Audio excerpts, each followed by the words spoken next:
adorar ao Senhor, é preciso gerar uma expectativa nos nossos corações. Nenhum culto é igual ao outro. Sempre Deus tem novidades para nós. E às vezes a gente se pergunta, por que é que algumas pessoas saem tão abençoadas, saem dizendo, nossa, o culto foi lindo, maravilhoso, Deus bradou, e outros parecem que estão ali com aquela cara assim de que, puxa, aconteceu alguma coisa hoje, as pessoas estavam bem, mas eu não percebi nada.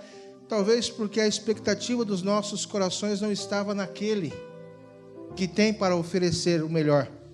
Às vezes nós vamos porque temos que ir, porque senão o pastor vai sentir minha falta, porque senão o Palazão te liga na segunda-feira de manhã para saber por que é que você não veio, né? E a ligação dele vai ser, meu irmão, aconteceu alguma coisa, né? Então, para o pastor Palazão não te ligar, é melhor eu ir. É melhor eu ir. Nem que seja para ver o que está acontecendo lá. Mas eu quero te dizer uma coisa, se você ainda não havia gerado uma expectativa, eu te convido a gerar agora, nesse momento, e falar, Deus, eu sei que o Senhor tem algo para a minha vida, e eu quero receber. Eu quero receber da parte do Senhor o que o Senhor tem. Esse final de semana foi o Dia dos Pais. Quantos pais temos aqui? Alguns pais. Quantos ganharam presente? Que legal, né? Muitos ganharam, outros não. Mas com certeza os filhos fizeram alguma coisinha, né? Ligaram, falaram, papai, te amo. Pelo menos aquele beijo de uma vez por ano, para aqueles que só dão um beijo no pai uma vez por ano, ou aqueles que já estão, que tem essa prática, né, de honra, de amor, de respeito. E hoje eu quero aproveitar que, como igreja, às quartas-feiras, nós estamos aprendendo sobre o reino de Deus. E eu quero pensar com os irmãos um pouco, é claro que é um pouco, porque não há como a gente abranger nesse tempo que nós temos, falar sobre paternidade e o reino de Deus. Então, na verdade, é apenas uma introdução, é algo que para nós pensarmos um instante, e seria um tema que nós temos disponível aí muito assunto, bastante material. Na verdade, se você for procurar sobre esse tema, você vai encontrar nas igrejas em célula, no MDA, no G12, você vai encontrar no Luiz Hermínio, você vai encontrar mensagens do pastor Emerson, você vai encontrar muito material para falar sobre paternidade e o reino de Deus. Mas não é porque o assunto está tão disponível que é que as pessoas estão estudando ou aprendendo sobre isso. Portanto, eu considero pertinente nós pensarmos um pouco sobre o que o reino de Deus e a paternidade têm a ver um com o outro. O que o ser pai tem a ver com o reino de Deus. Esse assunto não é novo, esse assunto Moisés já falou com o povo em Deuteronômio capítulo de número 6, e eu vos convido a abrir o texto bíblico, em Deuteronômio capítulo de número 6, e você vai perceber que paternidade é um assunto antigo, importante, primordial, e que Deus deseja que o seu povo não apenas entenda, aprenda, mas coloque em prática. E em Deuteronômio 6 nós encontramos a palavra de Deus dizendo assim, Deuteronômio 6, a partir do versículo 1. Estes são, pois, os mandamentos, os estatutos e os juízos que mandou o Senhor vosso Deus para se vos ensinar, para que os fizesseis na terra a que passais a possuir, para que temas ao Senhor teu Deus, e guardes todos os seus estatutos e mandamentos que eu te ordeno, tu e teu filho, e o filho de teu filho, todos os dias da tua vida, e que teus dias sejam prolongados. Ouve, pois, ó Israel, e atenta, que os guardes, para que bem te suceda e muito te multipliques, como te disse o Senhor Deus de teus pais, na terra que mana leite e mel. Ouve, Israel, o Senhor nosso Deus é o único Senhor. Amarás, pois, o Senhor teu Deus de todo o teu coração, de toda a tua alma, de todo o teu poder. E essas palavras que hoje te ordeno estarão no teu coração, e as intimarás a teus filhos, e delas falarás assentado em tua casa, e andando pelo caminho, e deitando-te, levantando-te, também as atarás por sinal na tua mão, e te serão por testeiras entre os teus olhos, e as escreverás nos umbrais de tua casa e nas tuas portas. Até aqui. Eu não sei se vocês já viram, tem um vídeo disponível no YouTube, ele é muito usado em palestras motivacionais, em conversas com pais, com professores, onde sempre tem a figura de um pai e um menino, e de uma mãe e uma menina, onde o pai está andando, o filho está andando, o pai está fumando um cigarro, o filho fuma um cigarro, o pai agride a mãe, o filho está de punho pronto também para bater. Um faz um palavrão, faz um gesto, o outro faz também. E sempre mostrando que os filhos imitam os pais. Se você quiser assistir esse vídeo, você coloque lá no YouTube. Filhos imitam os pais. E você vai perceber o quão forte e quão verdadeira é esta afirmação. Os nossos filhos nos imitam, tanto nos aspectos positivos, quanto nos aspectos negativos. E é por isso que nós aprendemos e entendemos que o exemplo fala mais que uma palavra. Que uma atitude demonstrada por um pai é muito mais forte do que um ensino dado por ele aos seus filhos. Porque quando nós ensinamos, mas não colocamos em prática aquilo que nós estamos ensinando, embora muitas vezes as crianças não entendam o significado da palavra hipócrita, eles sabem que alguma coisa está errada. É como aquele menino que um dia chega para a sua mãe e diz: mãe, por que a gente não muda para a igreja? E a mãe pergunta: por que, meu filho? Porque aqui na igreja o pai te trata tão bem, e lá em casa ele briga tanto com a senhora. Eles começam a perceber que tem alguma coisa errada entre o discurso e a prática, entre o ensinamento e o estilo de vida que a gente leva. Então é bem verdade que os pais, e eu quero falar especificamente sobre o pai, o gênero masculino, o homem, ele precisa tomar um posicionamento muito importante diante de Deus, da sua família, diante da igreja. Louvável a atitude desta igreja em incentivar eventos com os homens. E eu sei que não é fácil, pastor Hélio, reunir homem. Quando a pastora Angélica fala, rosa com propósito, gente, que coisa. Ela fala, tem 100 vagas, já tem 110 na fila de espera. É verdade ou não é, Rosas? Aí quando a gente fala, queridos, vamos fazer um encontro com homens, precisamos de pelo menos 20. Precisamos que pelo menos 20 homens, para poder valer a pena ali a inscrição e a gente conseguir comprar o pão com a mortadela e o café. Porque para o homem tanto faz, fez lá um pão com mortadela, a mulher não, tem aquela coisa bonitinha, a mesinha arrumada, mas elas fazem as inscrições e dá para fazer, né? Hoje, se fosse um dia normal, e eu não preciso nem de estatística, eu poderia perguntar aqui quantas mulheres nós temos e quantos homens nós temos aqui. A maioria vai ser mulher. Por que, pastor, que a maioria vai ser mulher? O que acontece com os homens? Seriam, por acaso, os homens tão desinteressados assim com as coisas do Evangelho? Eu quero te dizer uma coisa, se há alguém que o inimigo quer destruir, é a figura do homem. Se tem alguém que o diabo quer afetar, são os homens, e eu vou te dizer por quê. Porque o homem é a figura de autoridade. O homem representa Deus aqui. É a figura do Pai.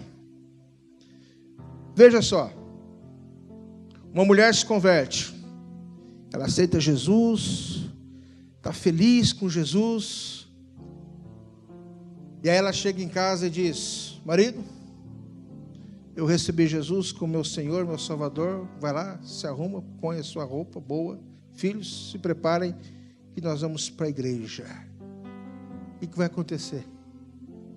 É bem capaz do homem nem tirar o pé do sofá e falar: alguém falou comigo?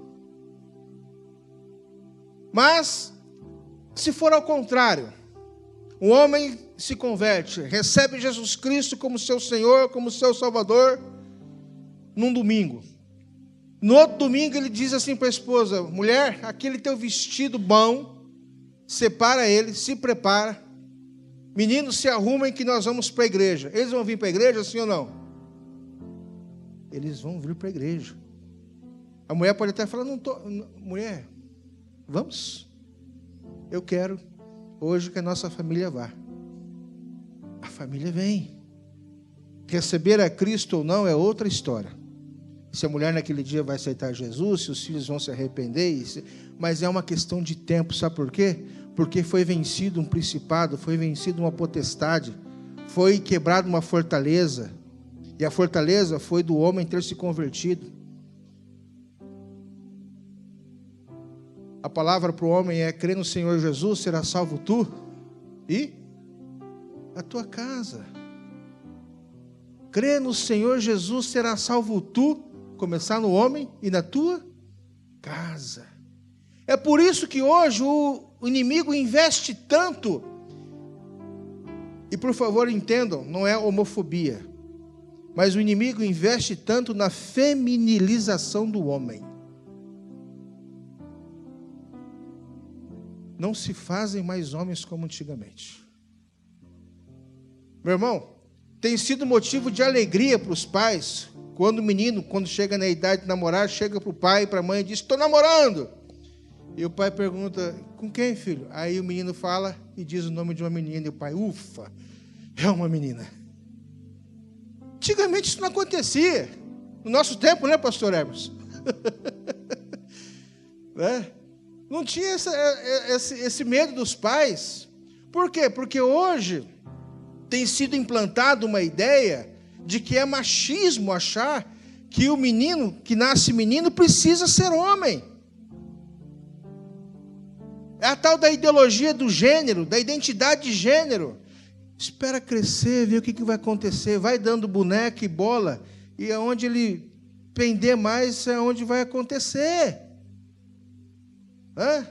Aí vai crescendo, vão incutindo isso na cabeça das crianças, vão ensinando isso.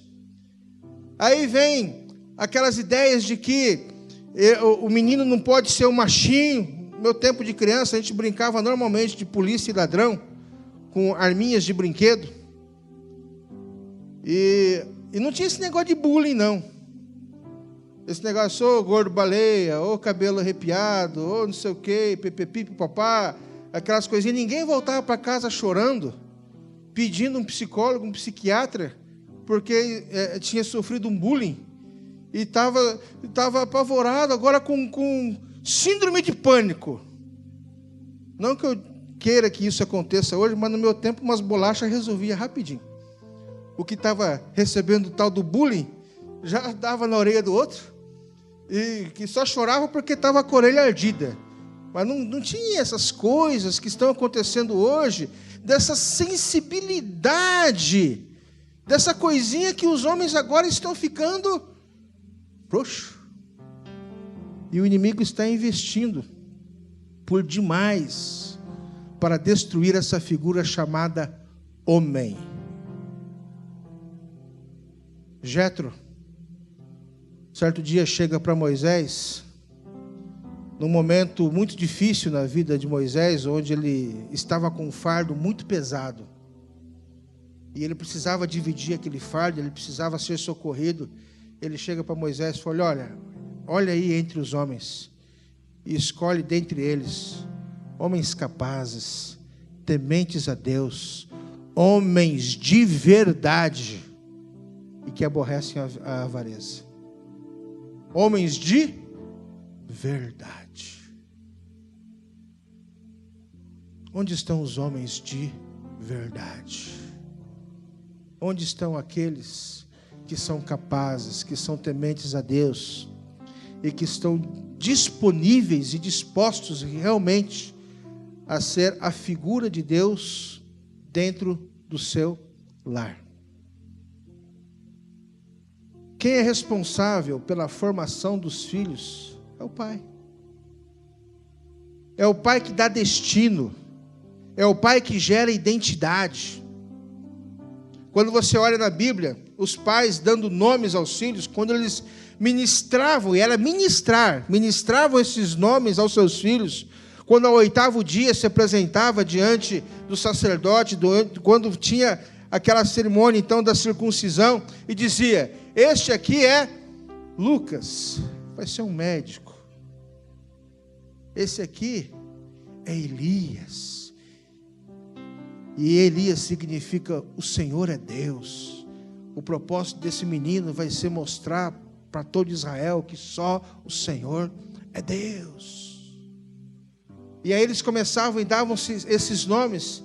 E ao dar esses nomes, eles já estavam ministrando neles a sua identidade. E diziam o que seriam esses meninos no futuro como homens. Pais de propósito geram filhos de destino. Se o pai tem um propósito, se o pai está firmado na rocha, se o pai é realmente a figura de Deus, ele vai gerar um destino para os seus filhos.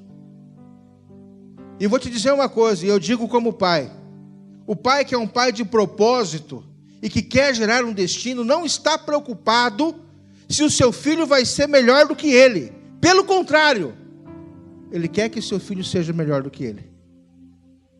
Ou algum pai não pensa assim? Quantos pais aqui gostariam que seus filhos fossem melhores do que vocês? Eu quero que meu filho seja melhor do que eu. Não que eu seja algo, mas o que eu sou, eu quero que ele seja melhor. Eu quero que ele chegue em lugares que eu não cheguei, mas para isso eu preciso investir na vida dele, com palavras, com bênção, investindo na sua educação, investindo com princípios, dizendo: meu filho, você nasceu com um propósito, meu filho, eu não vou desistir de você, meu filho, você foi gerado, porque Deus tem algo para a sua vida, e você vai cumprir com tudo aquilo que Deus tem preparado para você.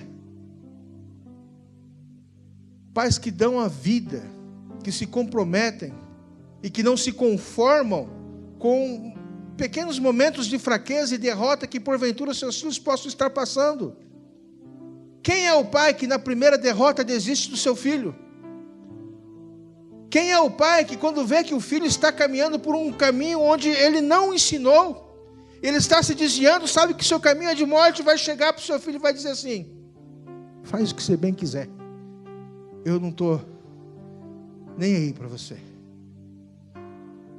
Esses dias eu sofri uma decepção muito grande, não como pai, mas por ser pai e ver o que aconteceu na vida de um outro pai. Como os irmãos sabem, eu estou ali na casa da acolhida e num certo momento eu recebi um menino para ser acolhido. E quando ele entregou ali a sua identificação, era uma carteira de motorista, o que já é algo diferente. As pessoas que chegam ali não têm carteira de motorista.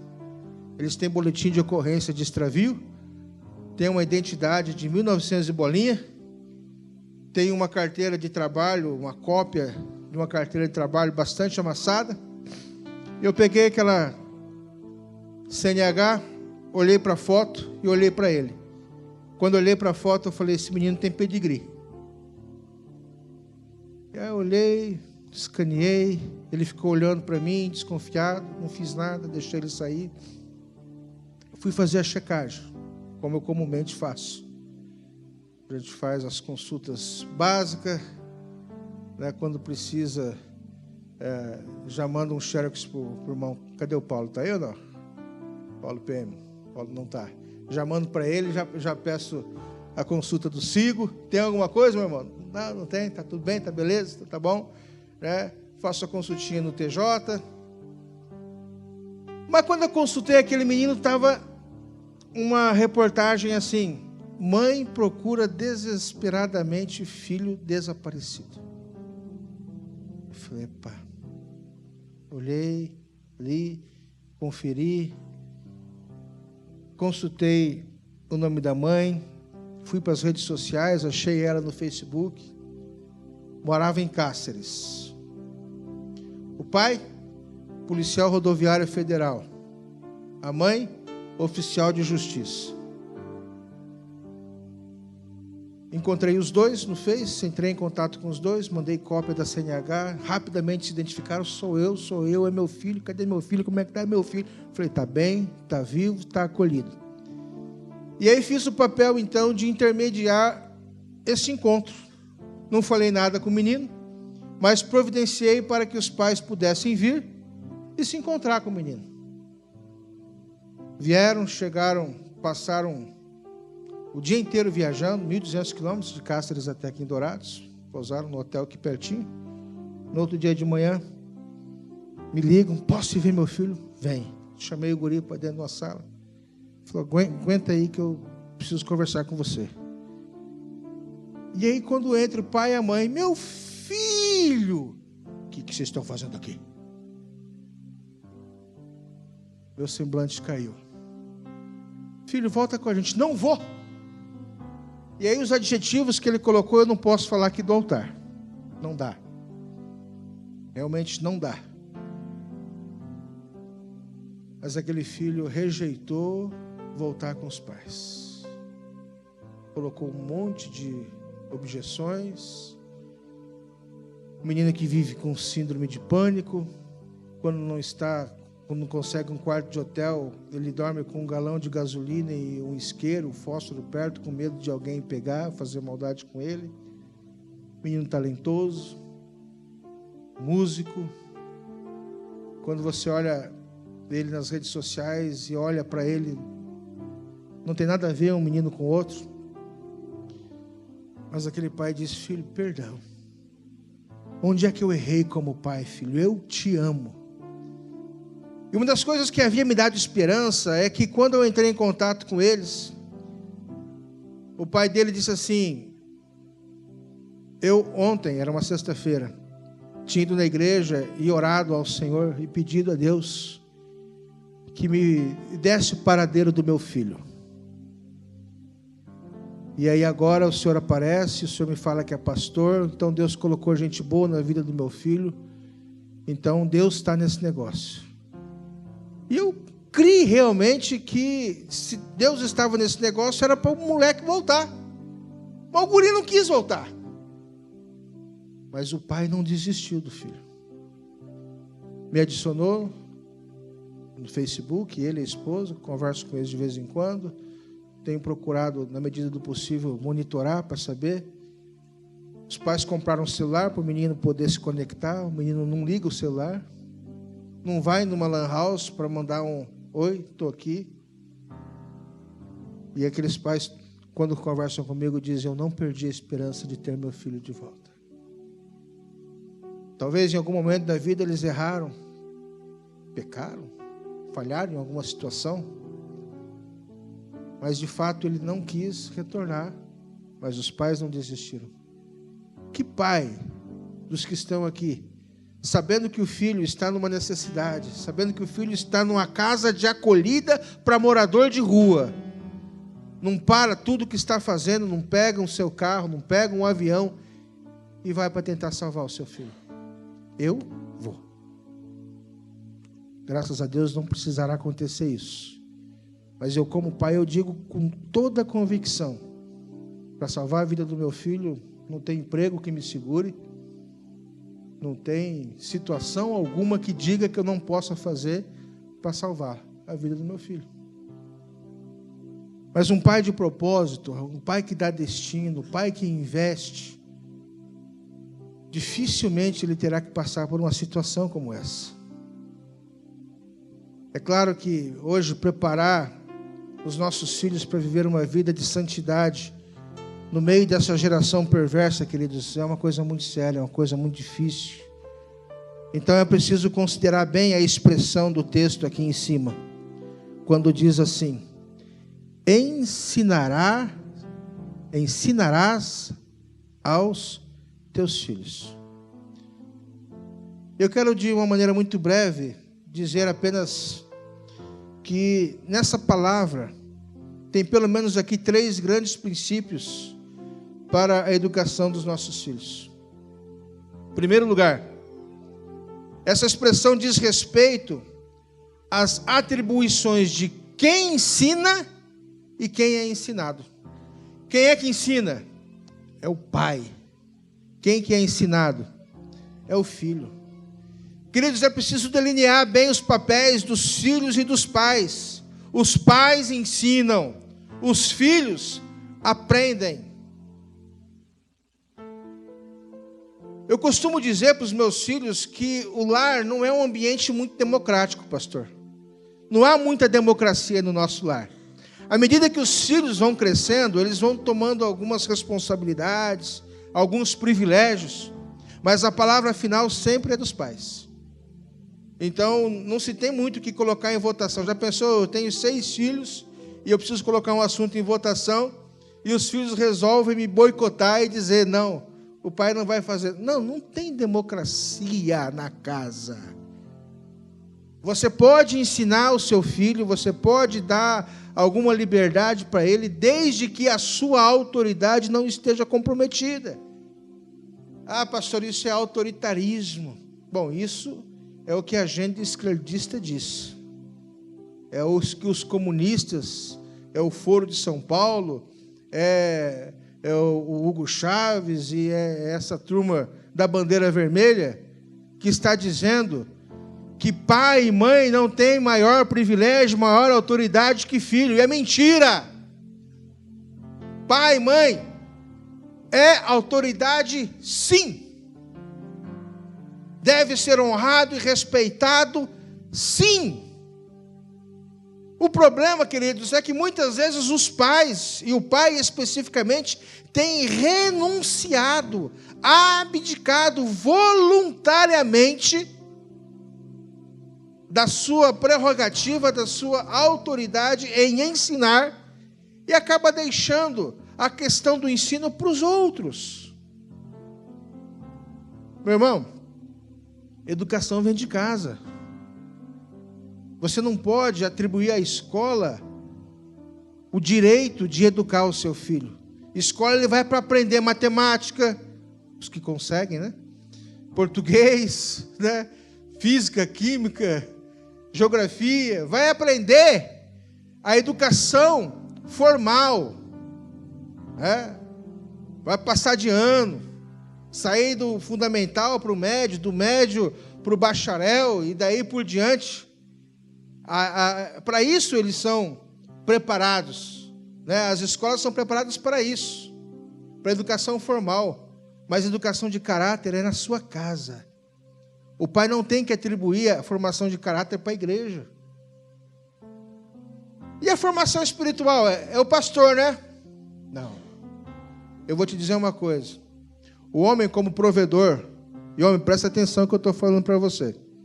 Você não é apenas o provedor financeiro. Você é o maior provedor espiritual da sua casa. Depois disso vem o pastor. A primeira provisão espiritual vem de você, homem. De orar pelo seu filho, de ensinar a palavra para o seu filho, de ensinar o caráter para o seu filho, ensinar que o seu filho deve respeitar as mulheres, ensinar que o seu filho deve respeitar as autoridades, ensinar que o seu filho precisa ser um homem de verdade. O homem de verdade não é aquele briguento que resolve as coisas na pancadaria, mas é aquele que tem temor ao Senhor. Mas como é que você vai ensinar isso, homem, se você resolve as coisas na pancada? Como que você vai ensinar isso se você não respeita a sua esposa, se você não respeita a sua mãe, não respeita o seu pai? Se você, como chefe, como líder, menospreza os seus subordinados, tratando-os de qualquer maneira, como se você fosse superior e o dominador acima de qualquer coisa. Ensinarás aos teus filhos também. É uma prerrogativa de estabelecer limites. Quem é que põe limite na vida de uma criança? Em primeiro lugar é o pai. Eu não sei se isso só acontece ou acontecia lá em casa, mas é engraçado. Tonita chegava a ficar braba com isso. Molecada está fazendo uma maior algazarra. Parece que está destruindo a casa. Ela chega e esgoela lá. Para, Mateus! Para, Samuel! Ai, e nada. Aí eu chego em casa, estou vendo que está um trupé. Epa! Acabou. Vocês têm que esperar o pai de vocês chegar, é? É assim ou não? É só em casa que acontece isso? Sabe por quê? Eu não sou um homem violento com os meus filhos. Mas quando eu chego em casa, chegou a autoridade. Chegou aquele que pode estabelecer limite. E que um dia disse para o filho: se você não quer respeitar a sua mãe, você vai respeitar a minha mulher. Você respeita a minha esposa, cara. Olhou assim. Pô, pai, não precisa apelar. Não. Se você não quer respeitar a sua mãe, você respeita a minha esposa, porque senão o negócio com você vai ser diferente. Mas a mãe não quer nem saber. Primeiro ela está certa. Depois a gente vai conversar. Primeiro quem vai ser corrigido é você. Então não me faça ter que tomar partido, porque a sua mãe sempre vai ganhar. Isso não é muito justo. Aqui não é uma democracia. É assim que funcionam as coisas. Eles precisam saber os limites. E quem vai colocar esses limites somos nós, os homens. A autoridade que Deus colocou no lar. Mas também essa expressão, ensinarás aos seus filhos, não diz respeito apenas a quem ensina e àquele que recebe. Diz respeito também ao conteúdo do que se ensina aos filhos. E veja só. O que é que você vai ensinar aos teus filhos? Versículo 6. E estas palavras que hoje te ordeno estarão no teu coração, e as intimarás aos teus filhos, e delas falarás assentado em tua casa. O que é que eu vou ensinar para o meu filho? A palavra de Deus. Estas palavras que eu te ordeno. Quem que está ordenando aqui? O Senhor. E Ele está dando uma ordem para mim e para você, homem. Essas palavras que eu estou te ordenando, você vai ensinar para os seus filhos e o filho do teu filho. Eu tive o privilégio de ser ensinado por meu avô. O meu pai, criado na igreja, tudo, mas não tinha a mesma ênfase, o mesmo fervor com relação às coisas de Deus quanto o meu avô.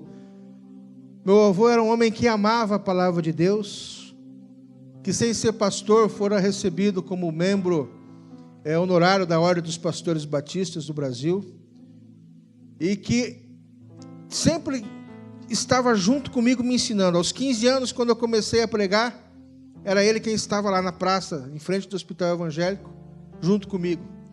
Aos 16 me levou para pregar na Igreja Batista em Nova Andradina. E assim por diante, ele que fazia a minha agenda. Porque as pessoas o convidavam para ele fazer uma palestra para a igreja, e a palestra dele era bastante erudita, aí falava: o senhor não pode trazer aqui um pregador para os jovens? Muito bem, pode deixar que eu vou levar o pregador. Aí chegava o gurizinho de 16 anos.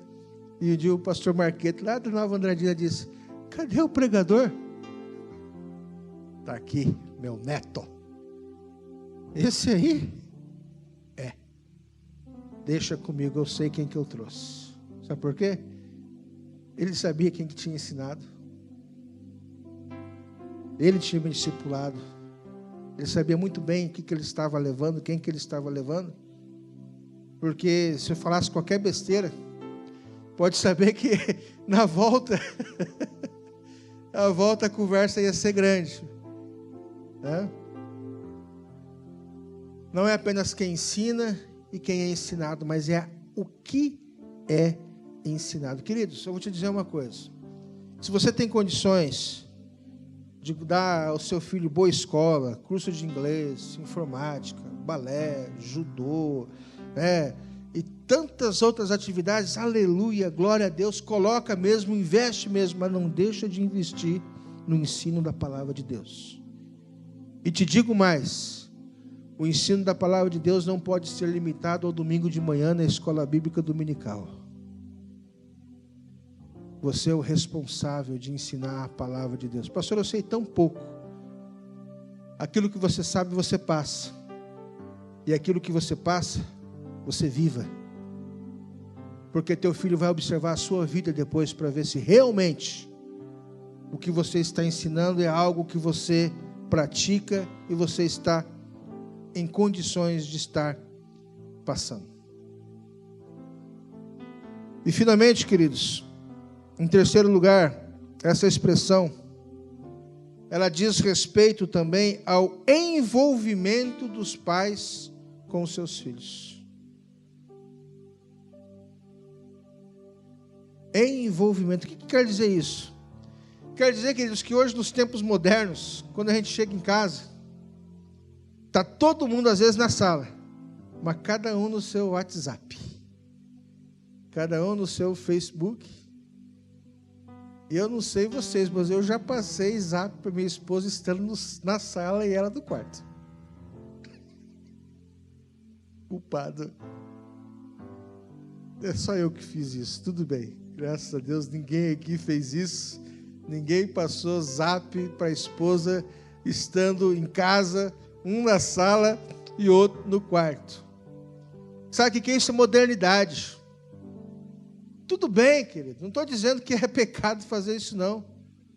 O que está errado é você, estando em casa, se todo mundo está com tempo de ir para o WhatsApp, todo mundo está com tempo de ir para o Facebook, de jogar o seu joguinho. Eu tenho um joguinho lá que eu gosto, Soccer Star, de futebol, legalzinho, eu acho massa, né, de fazer gol.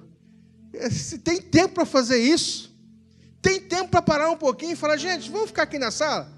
Filhão, como é que foi seu dia? Teve prova hoje, meu filho? Tem prova amanhã? E aí, como é que está o namoro? E aí, como é que está aquela situação que você precisava resolver? Ô filho, toca uma música aí no teclado. O Mateusão tem um teclado enorme, coisa mais linda. E é gostoso, né? Às vezes a gente chega assim: filhão, vai lá. A mãe quer uma música, toca lá para a mãe, filho. Ah, não. Mãe, o pai toca. Não, eu quero escutar você. Aí vai lá e chega e toca. Aí um filma. Aí ele termina de tocar, eu vou lá e toco também, e filmo. E fica aquela coisa. Aproveita, e se embalou, está tocando aquela música, e embala, já fala de Jesus ali, já explica alguma coisa, já ora junto. Gente, como isso é bom! E eu tenho observado, e os irmãos sabem disso, que as pessoas com os maiores problemas que tem na vida, a grande maioria delas, com situações, com traumas, com complexos, com necessidades especiais, quando você vai ver, houve uma ausência da figura paterna, da figura materna, e pessoas estão carentes. Às vezes a menina é tão carente que é fácil de ir para o colo do menino porque não teve colo do pai. Pastor, não está apelando? Não estou apelando, não. Pai, dê colo para sua menina. Afague os seus cabelos. Diga o quanto ela é linda. Prepare um momento especial com ela. Tenha tempo para conversar com seu filho, para falar de futebol, do Corinthians. Aí, glória a Deus. Está vindo tão bem, né, pastor Evers? Daqui a pouco ele manda descer do púlpito. Tá bom, esquece o Corinthians, tá bom? Vai lá, né? Vai falar de futebol, de seleção brasileira, vai falar de vôlei, né? Se você... eu não quero ficar só falando de coisa de igreja. Não, tudo bem. Tenha tempo de qualidade com a sua família, não é problema algum você falar desses outros assuntos, mas tenha tempo de qualidade. Isso, quando eu falo também, olhando para mim como pastor, e olhando para tantos pastores que conquistam grandes coisas, ampliam tantos territórios, são famosos em tantos lugares, e às vezes perde o filho, a filha. Gente, o que tem de Josué, Caleb, Israel, Samuel, Levi, na PED?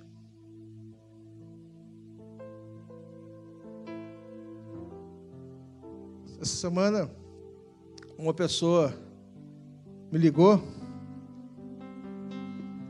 depois me mandou mensagem no WhatsApp: pastor, eu estava procurando no Google, Igreja Batista, pastor, achei seu nome, achei seu celular, o senhor não me conhece. Eu falei: tá bom, minha irmã, o que você quer? Meu marido está preso. Ele é um crente batista aqui no interior de São Paulo, caminhoneiro. Ele, primeira vez, errou, mas já caiu. Pastor, me ajuda. Quantos nomes bíblicos estão lá na PED? E aí chega lá, precisa chegar lá para se lembrar que ele tem um Pai, que ele tem um Jesus, e acaba fortalecendo a fé dentro da cadeia. Não podia fortalecer aqui? Nos pequenos grupos, nas conexões, nos MDA, nos G12, a igreja com propósito. Não importa a denominação, não importa a igreja. Não podia estar com a sua família? Pastor, minha filhinha tem 3 anos e chora a ausência do pai que está lá na PED. Por favor, tenta fazer ele ir para a cela evangélica. Tá bom, meu irmão, vou procurar saber se existe uma cela evangélica. Aí lá vai o pastor ligar para o Machado: meu irmão, tem aí uma cela? Não, tem. Dá para colocar o fulano? Não, vamos olhar a ficha dele. Não, tudo bem, 4 toneladas de maconha. Tá bom. Vamos botar ele na cela evangélica. E aí? Talvez ele não teve um pai com propósito para lhe dar um destino eterno. Mas hoje, e como eu disse, eu não tenho como esgotar esse assunto é apenas uma iniciação, é apenas para despertarmos como igreja, entendendo que a primeira pessoa que vai apresentar o reino de Deus para o seu filho é você, pai. O pastor pode passar o ano inteiro aqui falando de reino de Deus. Se isso não entrar em você e você não transmitir para o seu filho, dizer da importância do reino, da importância de entregar a sua vida a Jesus, da importância de viver uma vida de santidade, meu irmão, o pastor vai ficar rouco de pregar. Mas se você é homem de Deus, pai de propósito, homem que dá destino, se posiciona na sua família, não como autoritário, mas como autoridade, e chega para os seus filhos e diz: filhos, vamos conversar? Eu pergunto uma coisa: como que um pai vai exigir santidade de um filho se ele não vive santidade? Como que um pai não quer que o seu filho se envolva com pornografia se ele é pornógrafo? Ou se ainda que ele não faça isso constantemente, ele sempre tem recaídas? Como que ele vai chegar para o seu filho? Como que o pai vai chegar para o seu filho e vai falar: filho, não beba, filho, não faça isso, filho, não faça aquilo? Sabe o que nós precisamos, como pais? Não é mostrar fraqueza, mas é chegar diante dos filhos num determinado momento da nossa vida, se nós olharmos para dentro de nós mesmos. E eu estou sem horário, já me fala aí, meu bem, como é que está o negócio aí? Já deu, né? Mas eu quero caminhar aqui para o finalmente, dizer assim, não é mostrar fraqueza, mas é mostrar para o seu filho que você, para investir na vida dele, está disposto, inclusive, a pedir perdão. E dizer, filho, eu, seu pai, já passei por algumas situações na minha vida que eu gostaria que você não passasse, meu filho. Isso que você está experimentando agora, eu sei o que é, porque eu também já experimentei. Talvez ele até regale uns olhos assim. Mas aí você vai dizer, mas um dia eu me encontrei com o Senhor Jesus e eu fui liberto. Eu fui salvo. Meu filho, eu quero te pedir perdão, porque um dia eu fiz isso. Mas eu sei o quanto isso é prejudicial para a minha vida. E eu quero te dizer, meu filho, que o caminho é esse. É o caminho da santidade. É o caminho da oração. É o caminho da palavra. É o caminho do amor. É o caminho da obediência. Há pais com passados que preferiria não contar para os filhos. Mas daqui a pouco ele começa a perceber que o filho está indo para um lado que ele não conhecia seu, mas ele está vivendo. Pastor, é maldição hereditária? Não, não é maldição hereditária não, meu irmão. Não quero falar sobre isso, mas eu quero te dizer uma coisa. Você precisa ser transparente, você precisa agir em amor, precisa dizer, filho, vamos conversar abertamente sobre esse assunto. Se você não falar, outro vai falar, e vai falar de maneira deturpada, e vai dizer, nada a ver. E vai dizer, o que tem? E vai dizer, experimenta só um pouquinho. Teu pai não sabe o que está falando.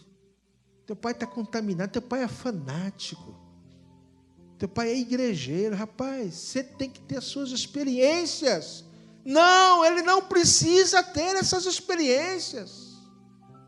Ele não precisa se envolver com droga para saber que droga não presta. Ele não precisa se embebedar para saber que bebida não presta. Ele não precisa se prostituir para entender que prostituição não vai levar a lugar algum, pelo contrário, vai contaminar o seu corpo, que é templo do Espírito Santo. Pastor, meus filhos já estão grandes. Então você continua pai, ele continua filho. Você ainda é a autoridade. Chega diante de Deus, se prepare diante de Deus, se consagre. Diga, Senhor, o meu propósito é esse. Me ajuda, Senhor, que eu preciso investir na vida da minha família, na vida dos meus filhos. Eu quero ser alguém que vai introduzir o reino de Deus na vida desses meninos, dessas meninas. Jogue aberto com a sua esposa, diga o que você pretende fazer, aconselhe-se também com ela. Procure já estreitar o discurso. Não bem discurso, né? Mas é algo que você vai fazer para que vocês estejam alinhados no Espírito. E, meu irmão, eu tenho certeza que os céus vão se abrir sobre a sua vida. Pais, eu vos convido a se arrepender. A palavra de Deus para nós, os pais, para nós, os homens, é arrependimento. Este é o tempo onde nós precisamos nos consertar com Deus. Onde eu, como homem, preciso reafirmar o meu sacerdócio. Cristo é o sumo sacerdote, mas na minha casa, se existe um sacerdote que chega diante de Deus, a exemplo de Jó, que oferecia os seus sacrifícios e dizia, porventura teriam os meus filhos pecado. Oferecia sacrifício por cada um dos seus filhos, sem ao menos saber se eles haviam pecado ou não, mas dizia, Senhor, pode ser que os meus filhos tenham pecado. E eu me ofereço agora esse sacrifício. Hoje você não precisa oferecer sacrifício de novilho, você não vai oferecer sacrifício financeiro, mas você vai oferecer um coração quebrantado a Deus. Você vai chegar diante de Deus e vai dar nome para o seu pecado, porque quando você pecou, você não pecou no atacado, não, você pecou no varejo, e o pecado tem nome. Sabe aquela oraçãozinha? Senhor, perdoa a multidão dos meus pecados? Não. Senhor, perdoa o meu pecado da mentira. Perdoa o meu pecado da pornografia. Perdoa o meu pecado, Senhor, da omissão. Perdoa, Senhor, porque eu sou desorganizado financeiramente. E começa a dar nome para o seu pecado. Você e Deus, faz isso você e Deus. Você não precisa contar para a sua mulher, nem para o seu pastor, se não quiser. Mas fala para Deus e confessa o seu pecado. E se for necessário depois, procure um discipulado. Procure uma ajuda de alguém que vai te ajudar realmente a superar essas situações. Mas fale com Deus. Você percebe que o seu filho está indo por um caminho que você não queria que ele fosse? Invista nele. Seja sacerdote, se posicione. E eu quero convidar agora você a baixar sua cabeça e você, assim como no momento da ceia, a palavra de Deus nos diz: examine-se, pois, o homem a si mesmo. E a primeira palavra é para você, homem. Examine a si mesmo. Como você tem se portado? Qual tenha sido a sua atitude? Será que você estaria entre aqueles que Moisés chamaria, a conselho de Jetro, homens capazes, tementes a Deus, homens de verdade? Onde estão os homens de verdade aqui desta igreja? Onde estão os homens tementes a Deus aqui desta igreja? Pecadores, sim, mas arrependidos, cheios do Espírito Santo e com desejo de investir na vida dos seus filhos. Quero convidar você agora, onde está, você começa agora a fazer a sua oração ao Senhor. Fala com Deus agora. Começa a dizer para o Espírito Santo o quanto você está arrependido de atitudes que você tomou como homem, como sacerdote, que não agradaram ao Senhor e que tem trazido à sua casa brechas para o pecado, brechas para a maldição, brechas para espíritos demoníacos. Sabe, você é a autoridade agora para expulsar o Satanás de dentro da sua casa. Você é o responsável para dizer para os espíritos malignos que naquela casa tem um sacerdote que está se colocando na brecha do Senhor como valente. E aonde está um valente, o outro não entra. Aonde está um valente cheio do poder do Espírito Santo de Deus, o diabo não pode entrar. O diabo não tem legalidade, o diabo não tem autoridade, mas você tem que se posicionar. Você tem que se humilhar diante de Deus, mas se posicionar contra Satanás. Homens, este é o teu momento agora. Espírito Santo, o Senhor está neste lugar, nós sabemos. Eu não preciso pedir para que o Senhor venha aqui, porque o Senhor está aqui. Mas eu te peço agora, ó Deus, que aumente a sensibilidade no coração de cada homem, de cada sacerdote, para que ele perceba o mover do Senhor aqui neste lugar. O Senhor está aqui. O Senhor se move aqui neste lugar. Mas, ó Deus, eu sei que se fosse uma palavra para mulheres, estariam todas agora quebrantadas e chorando.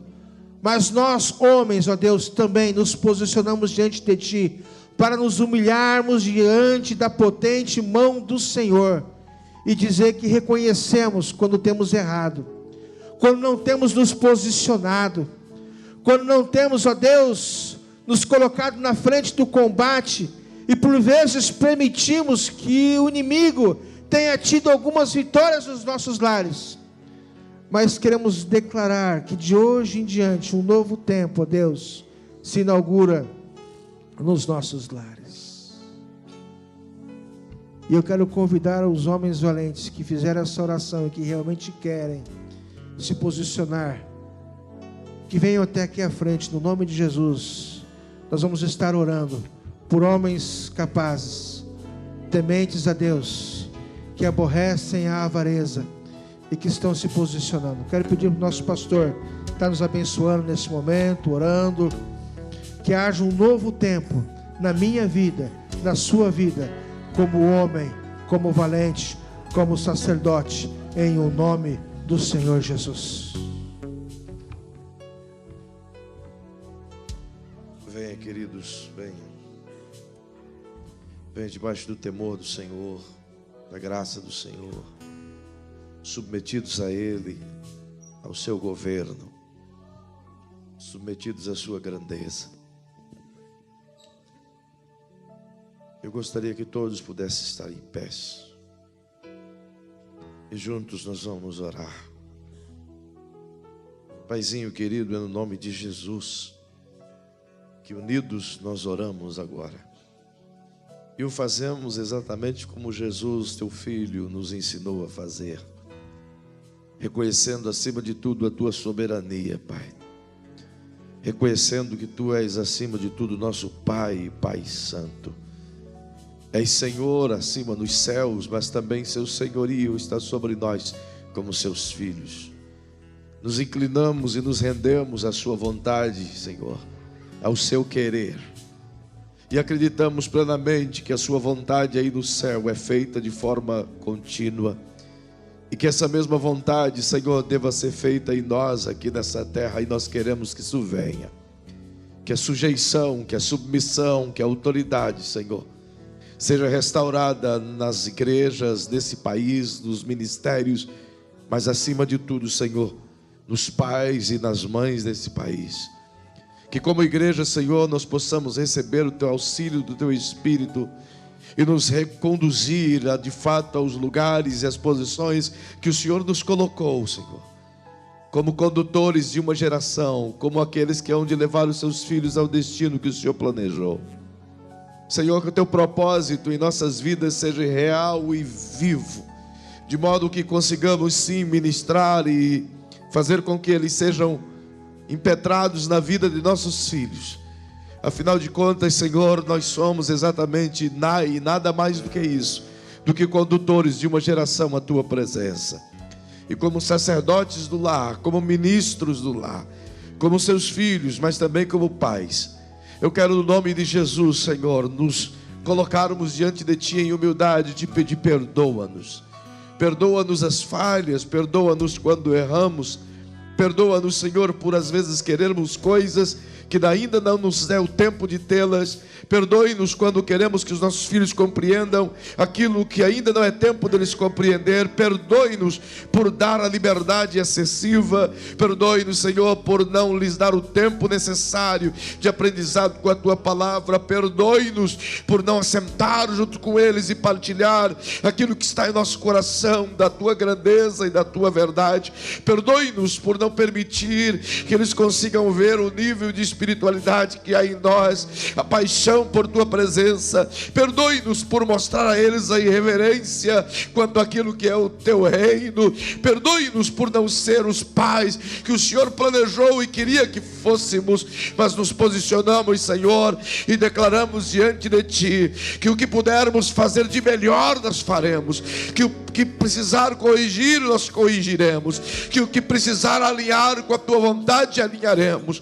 Portanto, queremos, Senhor, não ser apenas pais, não ser apenas aqueles que colocam os filhos no mundo, mas sermos tutores, sermos, Senhor, construtores de líderes, que os nossos filhos sejam mais fortes, mais poderosos, mais maiores e líderes dessa nação, que aquilo que sonhamos para nós seja aumentado muitíssimas vezes, e sonharemos levaremos para os nossos filhos. Sim, Senhor, nós nos comprometemos diante do teu altar, diante de ti, sabedores e crendo, sim, acima de tudo, que o Senhor não apenas nos ouve, mas também nos atende. Eu lhe peço em nome de Jesus, Senhor, que a tua bênção venha sobre esses pais, que a tua provisão venha sobre esses pais, que o teu poder restaurador venha sobre nós, pais, e que possamos ter de ti aquilo que queremos dar aos nossos filhos. Assim eu peço a tua bênção sobre todos agora, e sejam eles amplamente abençoados, no nome majestoso de Jesus,